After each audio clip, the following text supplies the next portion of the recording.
السلام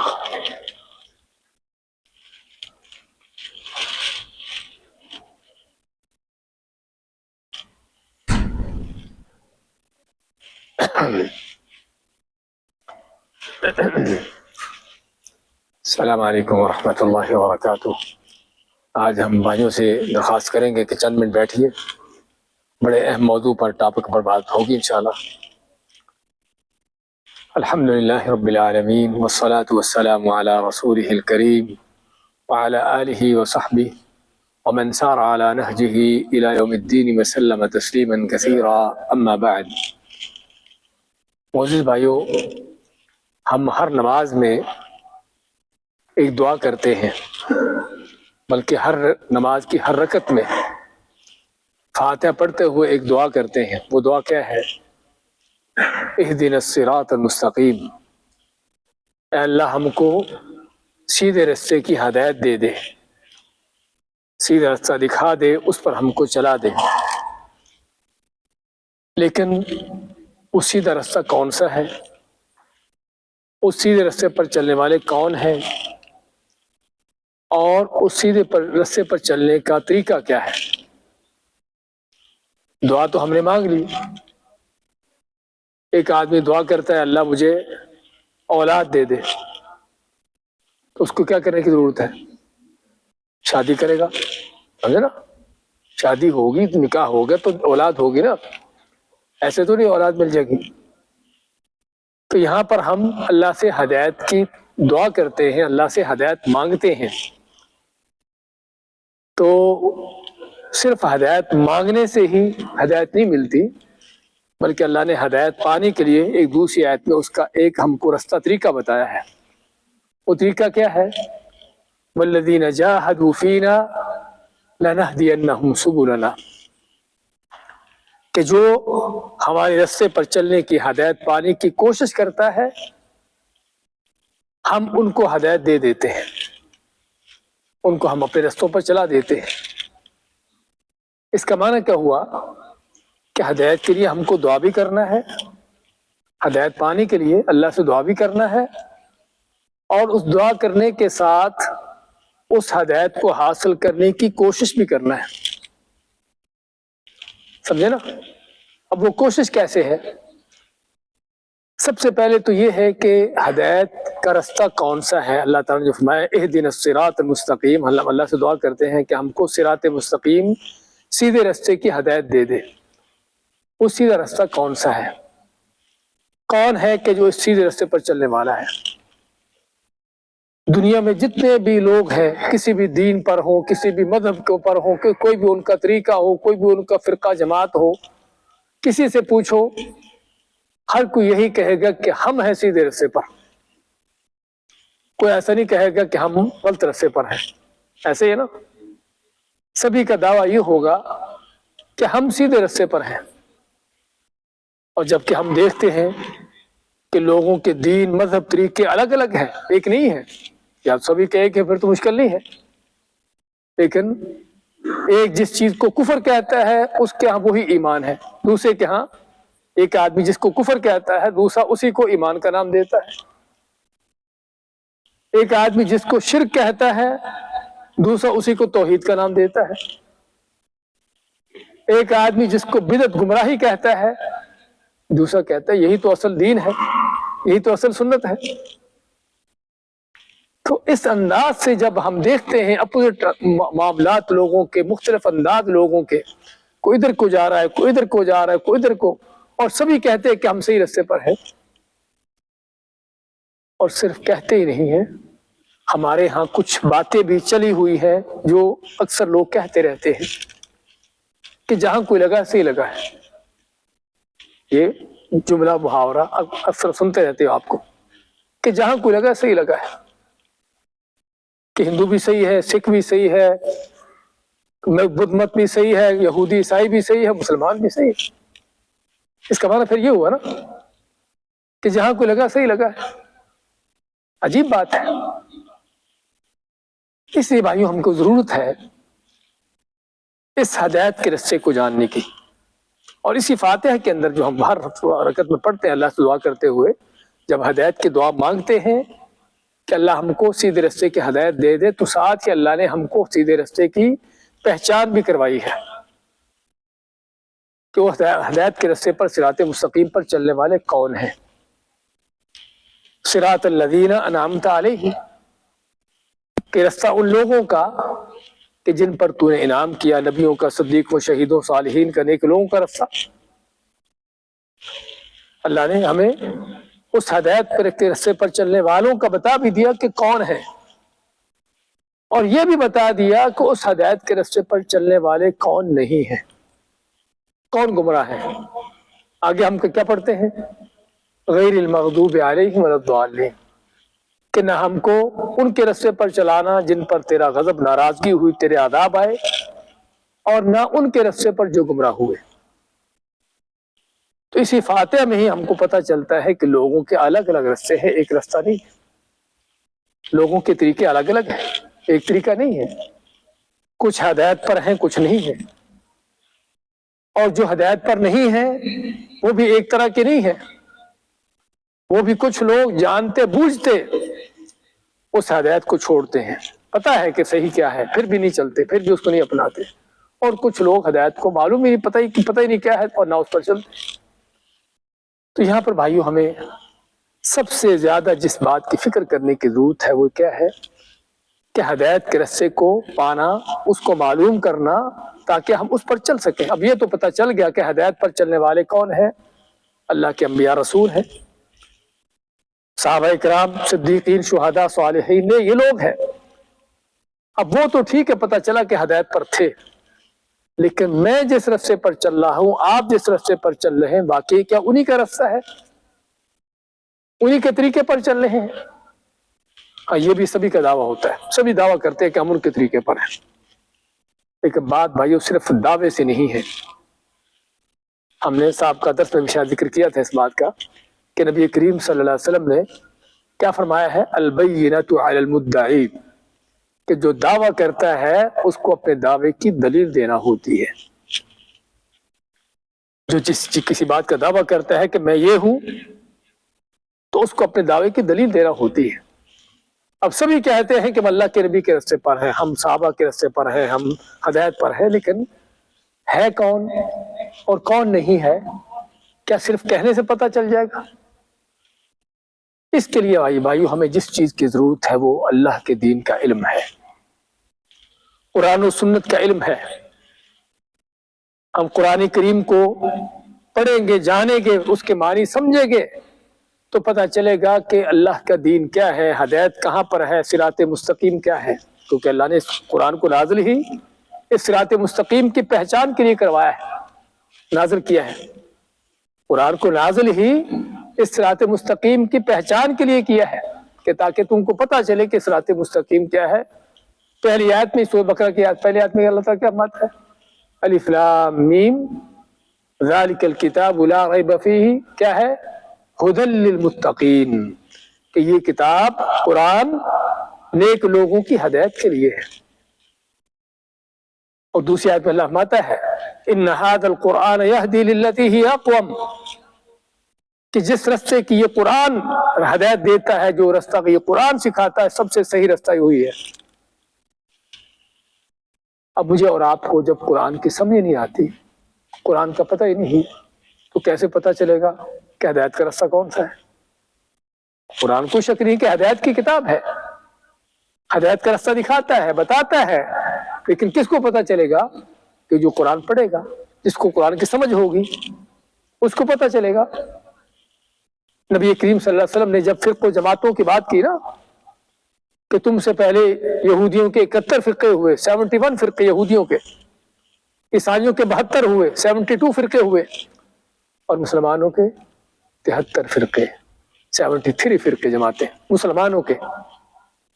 تفترق امتی، آپ ماتے میری امت، آپ کی امت سے مراد آپ کا کلمہ پڑھنے والے، آپ کا ایمان کا دعویٰ کرنے والے، کو نمازیں روزے بھی کرتے ہوں گے، لیکن سارے جنت میں جائیں گے؟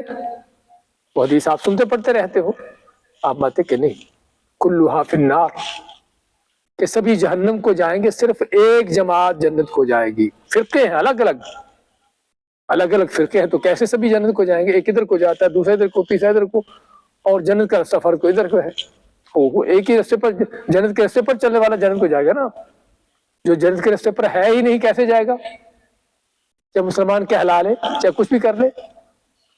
تو جب آپ نے یہ خطرناک حدیث، بڑی خطرناک اس لحاظ سے کہ مسلمان ہو کر بھی، کلمہ پڑھ کے بھی، اللہ رسول کو ماننے کا دعویٰ کر کے پھر بھی جنت کو نہ جائے، پھر بھی جہنم کو جائے، تو صحابہ کرام کو اپنے ایمان کی بڑی فکر تھی۔ ہمیں تو کوئی فکر نہیں نا، یہ وجہ ہے کہ پرواہ نہیں، دین کیا ہے؟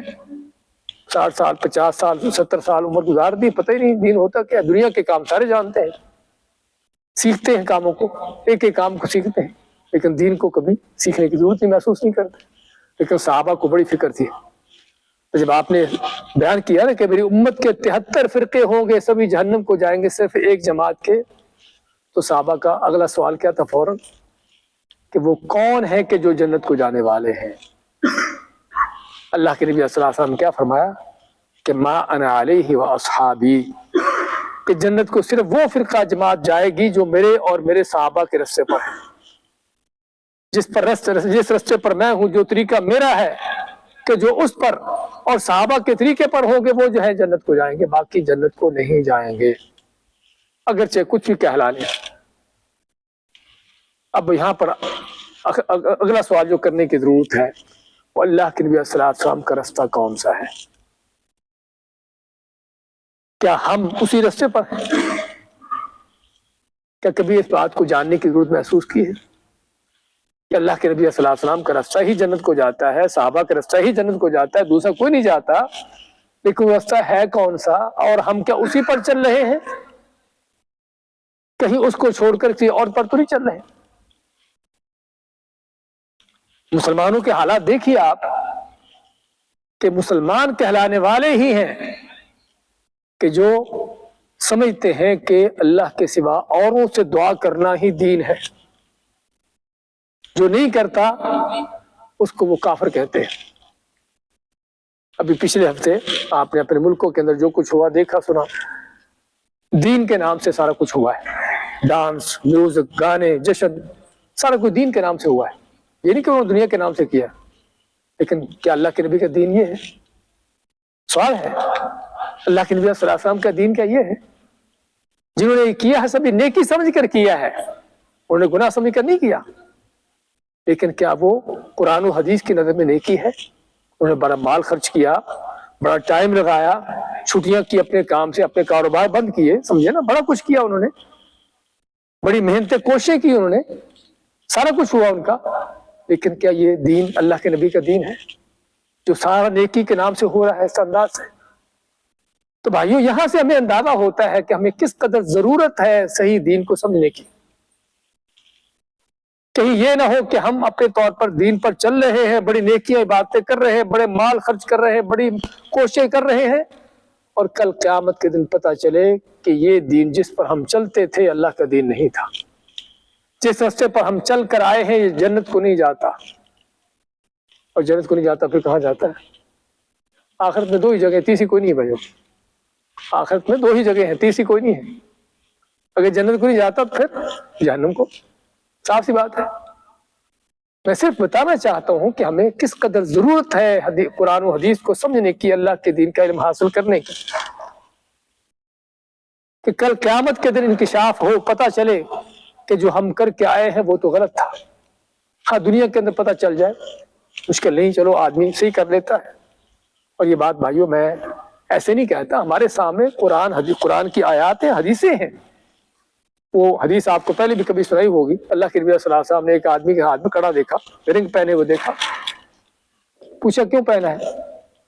کہتا ہے کہ اللہ کے نبی بیماری ہے، تکلیف ہے، اس لیے پہنا ہے۔ آپ میں کہ اس کو اتار دو، اس سے تمہاری بیماری ختم نہیں ہوگی، زیادہ ہوگی۔ اور یہ تو چلو بیماری ختم نہ ہوئی، یہ بھی نقصان ہے۔ اس سے بڑھ کر نقصان کیا ہے کہ اگر تم یہ پہنے ہوئے مر گئے تو اللہ کے ہاں تیری نجات نہیں ہوگی۔ یہ کوئی ہندو ہے؟ یہ کوئی مشرک ہے؟ یہ اللہ کے نبی کا صحابی ہے، لیکن پتہ نہیں تھا، علم نہیں تھا، تو نہ علم ہونے کی وجہ سے وہ کڑا پہن لیا۔ آپ نے کیا فرمایا کہ اگر یہ پہنے ہوئے مر گیا تو تیری نجات نہیں ہوگی۔ اس کا معنی کیا ہے؟ یہاں سے میں نہیں کہتا، علماء نے اخذ کیا اس حدیث سے کہ عقیدے کا معاملہ، توحید کا معاملہ اتنا خطرناک ہے، اتنا نازک ہے کہ اس میں آدمی لا علمی سے بھی کوئی کام کر بیٹھے تو تب بھی معافی نہیں ہے۔ ہاں، توحید کے علاوہ باقی کاموں کے اندر کوئی آدمی لا علمی سے، اگرچہ وہاں پر بھی نقصان ہے، وہ بھی ابھی آپ کو مثال دیتے ہیں۔ اب اس آدمی کو تو پتہ چل گیا، دنیا کے اندر ہی کڑا پہنا تھا، اللہ کے نبی نے دیکھ لیا، اس کو بتا دیا، اسے اتار دیا ہوگا، اللہ سے معافی مانگی، بات ختم ہوگی، معاملہ صاف ہو گیا۔ لیکن جس کو قیامت کے دن پتہ چلا کہ میں جو عقیدہ جو اپنایا ہوا تھا، جو کرتا رہا تھا، وہ تو عقیدہ، وہ تو توحید نہیں تھی، وہ تو شرک تھا، تو دنیا کے اندر تو تلافی کرنے کا، اس چیز کا ازالہ کر کے اس کو چینج کرنے کا کوئی چانس ہوتا ہے، آخرت میں کوئی چانس نہیں بھائیو، آخرت میں کوئی چانس نہیں۔ یہ ہمارے عقیدے کے حوالے سے اور بہت سی مثالیں، لیکن ٹائم کیونکہ تھوڑا ہے۔ عبادت کے معاملے میں، عبادتیں ہم جو کر رہے ہیں واقعی ہی وہ عبادت ہے، وہ طریقہ ہے جو اللہ اس کے رسول کا ہے۔ اللہ کے نبی صلی اللہ علیہ وسلم کے سامنے وہ بھی حدیث آپ کو سناتے رہتے، اکثر صحیح بخاری کی حدیث ہے کہ ایک آدمی آپ کے سامنے اسے نماز پڑھی، نماز پڑھ کے آپ کو سلام کیا، آپ کیا فرماتے ہیں؟ ارجع فصلی فانک لم تصلی، بھی لوٹ کے نماز پڑھو، یہ تم نے نماز نہیں پڑھی۔ حالانکہ اس نے قیام کیا، رکوع کیا، رکوع کے بعد کھڑا ہوا، سارا کچھ کیا جو کیا جاتا ہے نماز میں، کوئی چیز چھوڑی نہیں اس نے۔ چھوڑنے سے مراد یعنی رکوع سجدہ وغیرہ ہر چیز کی ہے، لیکن پھر بھی آپ فرماتے کہ یہ نماز نہیں ہے۔ غور کرنے کی بات یہ ہے کہ آپ نے اس کو نہیں کہا کہ یہ نماز کم ہے، اس میں کمی ہے، صحیح نہیں، کہ نماز ہے ہی نہیں سرے سے۔ انک لم تصلی، صحیح بخاری کے الفاظ کہ نماز تو نے پڑھی نہیں، اسے پھر اسی طرح جا کے پڑھ لی، اس کو وہی نماز آتی تھی، تیسری بار پھر آپ نے اسے اسی طرح پڑھ لیا۔ آپ بار بار اس کو یہ کہہ رہے کہ لوٹ کے نماز پڑھو، تم نے نماز پڑھی نہیں۔ پھر آپ نے اس کو سکھایا کہ نماز کیسے پڑھی جاتی ہے۔ اس کی نماز میں صرف ایک غلطی تھی، زیادہ نہیں تھی۔ کیا غلطی تھی؟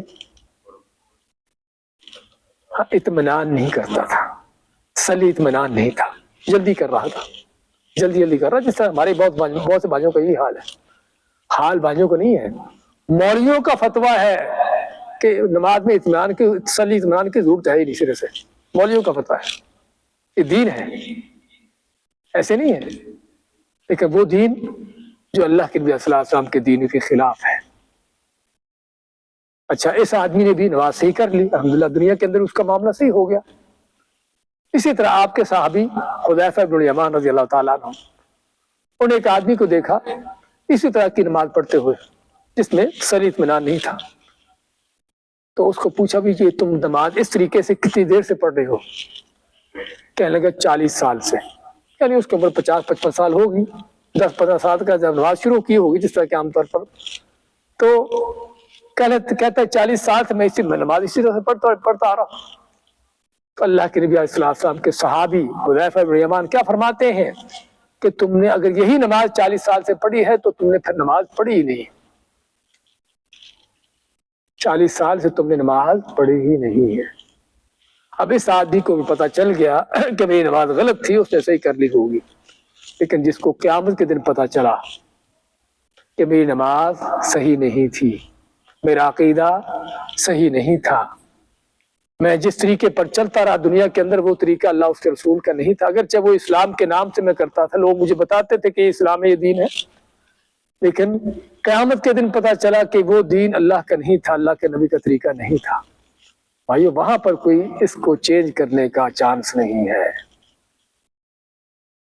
ایک اسٹوڈنٹ، طالب علم پیپر دینے کے لیے آیا، جب پیپر اس کے سامنے آیا، اس کے ہاتھ میں آیا پیپر، اسے پڑھا، سوال پڑھے، سوال دیکھا، یہ تو عجیب و غریب سوال ہے، یہ تو سوال میں کتابوں میں پڑھے ہی نہیں۔ ہاں، پتہ چلے گا کہ جو کتابیں پڑھتا رہا تھا نا وہ سلیبس کی نہیں تھی، کوئی اور تھی، سمجھے نا، وہ سلیبس کی کتابیں نہیں تھی، وہ کوئی اور کسی نے اس کو کتابیں دے دی، یہ پڑھو بھائی، کچھ قصے کہانیاں، کوئی ناول، ہمارے اب یہی چل رہا ہے دین کے اندر، قصے کہانیاں ناول چل رہے ہیں، اس کو بھی کسی نے قصے کہانیوں کی کتابیں دیکھی، بڑے مزہ آتا ہے ان کو پڑھنے کا، یہ پڑھو بس۔ اب وہ پڑھتا رہا، جب پیپر سامنے آیا تو پیپر تو کچھ اور تھا، اب اس طالب علم کے لیے بھی فیل تو ہو جائے گا لیکن دوبارہ چانس ہے، اور اس کی آنکھیں کھل گئی دنیا کے اندر یہیں پر، کیونکہ دنیا کا معاملہ ہے، لیکن آخرت کا معاملہ بڑا خطرناک ہے۔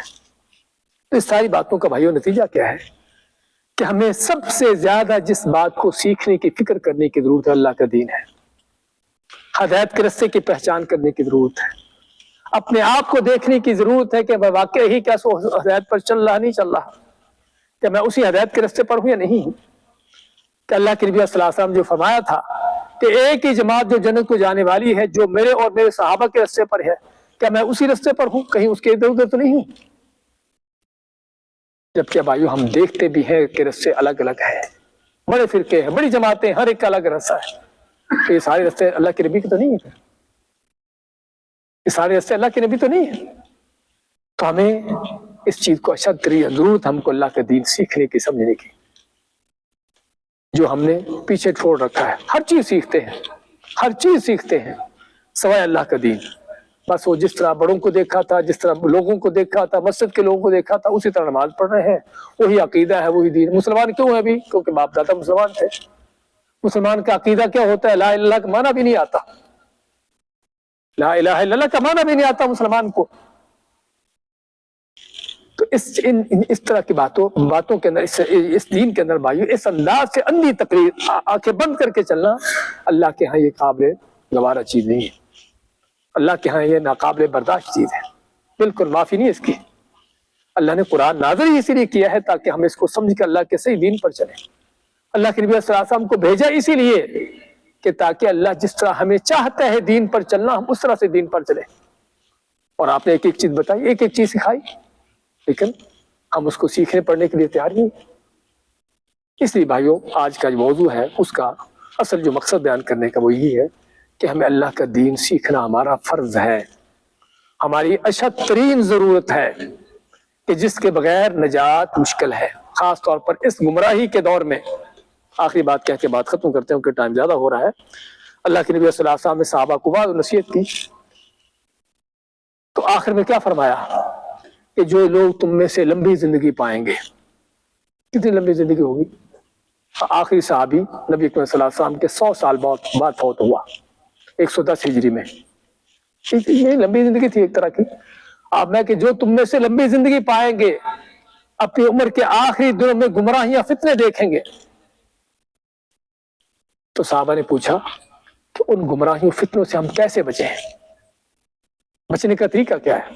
ہمیں تو کوئی پرواہ نہیں نا، 1400 سال کے بعد کس قدر گمراہیاں ہوں گی، یہ تو صحابہ کی بات، ان کے دور کی بات ہو رہی ہے۔ 1400 سال کے بعد کس قدر گمراہیاں فتنے ہیں، پرواہ نہیں۔ لیکن صحابہ کو فکر تھی، انہوں نے پوچھا کہ اللہ کے نبی صلی اللہ علیہ وسلم ان گمراہیوں سے بچنے کا راستہ طریقہ کیا ہے؟ آپ نے کیا فرمایا؟ علیکم بسنتی، کہ اس کا طریقہ میری سنت، قرآن و سنت، وہی اللہ کی طرف سے جو آئی ہے، اس کو سیکھنا، سمجھنا، اس پر عمل پیرا ہونا۔ کس طریقے سے عمل پیرا ہونا؟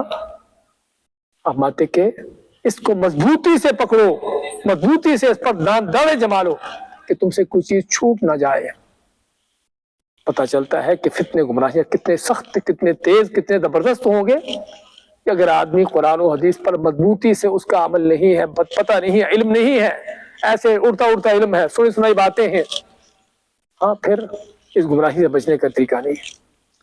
بچے گا وہی کہ جو قرآن و حدیث کو اچھی طرح سمجھتا ہے، جانتا ہے، اس پر مضبوطی سے عمل پیرا ہے، وہی ہے جو ان گمراہیوں سے بچ سکتا ہے، ورنہ ان گمراہیوں سے بچنے کا طریقہ رستہ نہیں ہے۔ اس لیے بھائیو ضرورت ہے ہم کو اللہ کے دین کے سمجھنے کے لیے، سیکھنے کے لیے اپنا ٹائم نکالنے کی۔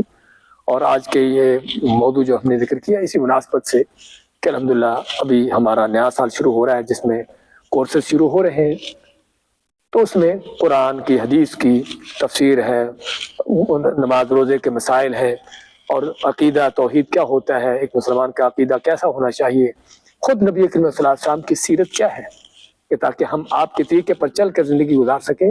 اس طرح کی چیزیں وہاں پر الحمدللہ سیکھنے سکھانے کو ملتی ہیں، سارا پروگرام ہوتا ہے۔ تو ہماری یعنی کہ آپ بھائیوں سے اس بات کی طلب ہے اور اس بات کی آپ سے یعنی کہ گزارش ہے کہ اس پروگرام میں شریک ہوں اور دوسرے لوگوں کو بھی شریک کریں تاکہ اللہ کا دین پھیلے، قرآن و سنت کی تعلیمات عام ہوں، اور یہ شرک گمراہیاں فتنے جو ہمارے ہاں اس انداز سے چل رہے ہیں، پتہ چلے کہ کیا ہے، اس کی حقیقت کیا ہے۔ تو اللہ سے دعا ہے کہ اللہ تعالیٰ ہمیں سچے اور صحیح دین کی سمجھ عطا فرمائے، اس کو سیکھنے کی، سمجھنے کی، اس پر عمل پیرا ہونے کی توفیق دے۔ بارک اللہ فیکم وجزاکم اللہ خیر، وصلی اللہ وسلم علی نبینا محمد۔